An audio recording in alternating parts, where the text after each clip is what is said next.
Hey, this is Michelle Moreland at Dragoncon 2015. I'm very excited to have one of our wonderful authors that's here at Dragoncon with me, Carrie Vaughn. Welcome.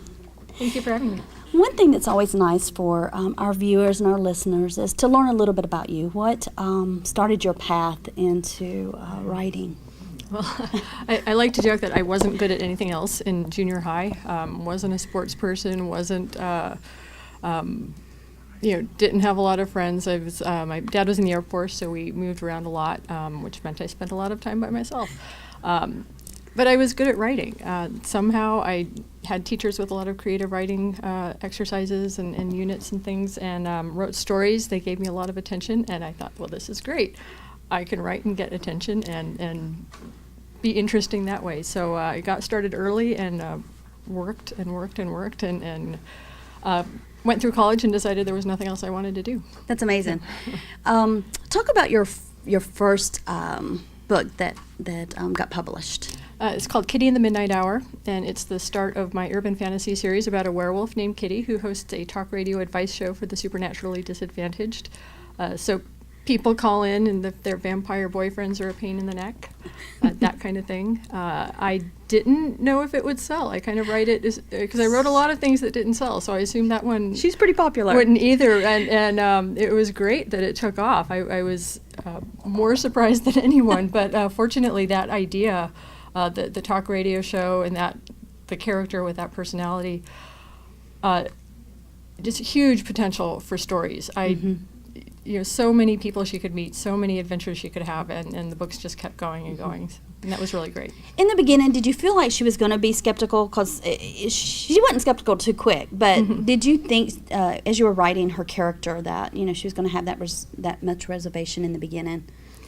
About the character? About Kitty and the supernatural. Right. The reservation about the world that's out there. I think you have to have a little skepticism. I have to have a little skepticism sometimes. Otherwise, anything's possible. It's no holds barred. And I decided pretty early on I wanted to deal with everything. I didn't want to limit it to just vampires or werewolves, to one certain kind of magic. I wanted to be able to use folklore from all over the world.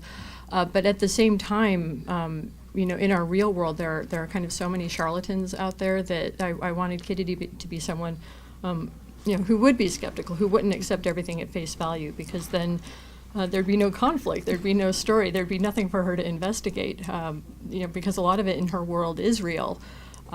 So what do? It can't, it can't all be real. It can't all be at face value, or there'd be no story there. Yeah.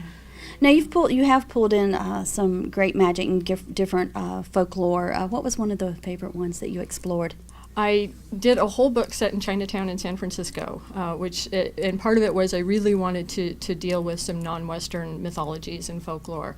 And so by sending her to Chinatown, I could talk about Chinese mythology and the Chinese pantheon and some of the great weird folklore and culture there. I got to do quite a bit of research and then pick and choose and kind of put her in the middle of that culture, and not just Chinese culture, but the way it sort of changed and morphed, and the particularly Chinese American culture that grew up in Chinatown over the last 150 years, and that was a huge amount of fun. It's the other reason I became a writer is I never wanted to specialize. I couldn't stop researching. I went to grad school, and part of the reason I never went on for a PhD is they wanted me to pick one thing to study, and why would I want to do that? But as a writer, I can go to Chinatown in San Francisco and take walking tours and do the research and come up with a unique story, and then I can go to the Navajo reservation and do the same thing with that culture and explore as much as I can. Yeah. With Kitty, she's just great. Her personality is amazing. What is one of the funnest things you thought that you wanted to pull in Kitty's adventures? You wanted her to explore something really fun. What do you feel like when you were doing some things? What stands out to you on one that she really just like, I remember this book that she was really fun? Okay, there's so many to choose from because of course everything I wrote about in the series is because it was fun, because it was something I wanted to talk about. Right. My favorite one, so London is my favorite city to visit, my favorite city overseas.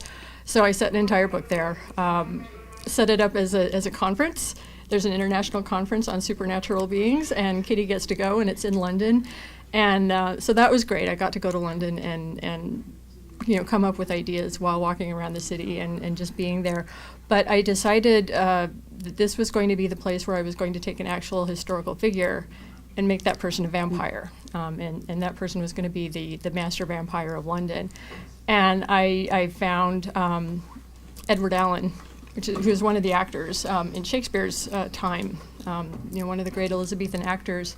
And when I was doing the research into Edward Allen, it turns out there's some debate about what his actual death date is, what day he actually died, a 3-day difference. Some people think it was one day, and some people think it was 3 days later. Well, in a lot of vampire mythology, that's how long it takes for a human being to become a vampire, is that 3-day waiting period. And so it worked out perfectly. It's like I didn't know that ahead of time, but I picked this historical figure to be a vampire, and it turns out that there was actually information there that fit, which was so much fun. And then I got to have this 500-year-old guy who knew Shakespeare and knew Queen Elizabeth and knew all these just amazing historical figures, and I got to portray that as well. Anything outside of Kitty and other things you've written that you would like to share with the fans? Because I know Kitty has a great following, and but sometimes people forget. Let's jump over to another series. So what else could you share with some of the fans? I've written so much. I just once again I can't seem to stick with one thing, but probably. The next thing I would talk about is my superhero series, After the Golden Age, and the second book is Dreams of the Golden Age. And I have written a third book. It's not out yet. I don't have a release date for it yet, but that one's called Rise of the Golden Age. And it's about Celia, whose parents are the greatest superheroes Commerce City has ever seen. And she has no superpowers of her own. In fact, her teenage rebellion was briefly joining her parents' nemesis as a henchman. Very briefly, it didn't last very long. and she grew up to become an accountant, which was almost worse than becoming the henchman of her parents' arch nemesis. And she's just trying to live her life without getting involved in all the superhero nonsense, but she's constantly getting kidnapped to try to manipulate her parents. She ends up saving the city with accounting. She's a forensic accountant and solves crimes that way. So she's someone who doesn't want to be part of the superhero world at all, but just keeps getting sucked back in. Love brilliant women. One last quick question, maybe two, is that with the being here at Dragoncon, what do you really love about Dragoncon? I have to pick just one thing. No, throw a couple of things out about Dragoncon. I love the costumes. This is my second Dragoncon, and the first time was several years ago, and it's the first convention I ever went to where I think there were more people in costume than out of costume, and I used to do a lot of costuming, and as I kind of started doing the author thing, I got out of it, but more than any place else, Dragoncon has inspired me to get back into it, because there's just so many possibilities and so many opportunities, and I'm just constantly impressed with what people are doing. And it's just great. It's a great convention. So. And the other thing is just the sheer number of creative people and the opportunities to meet creative people and to see my idols, as well as meeting my own readers. Just all that creativity kind of going back and forth, and the cycle of inspiration here is just really powerful, and I love being part of it. It very much is, and we do appreciate the time today for you to spend a few minutes with us, and thank you for being here and sharing your novels and being here for the fans. Thank you so much. No, thank you. I'm happy to be here. Absolutely.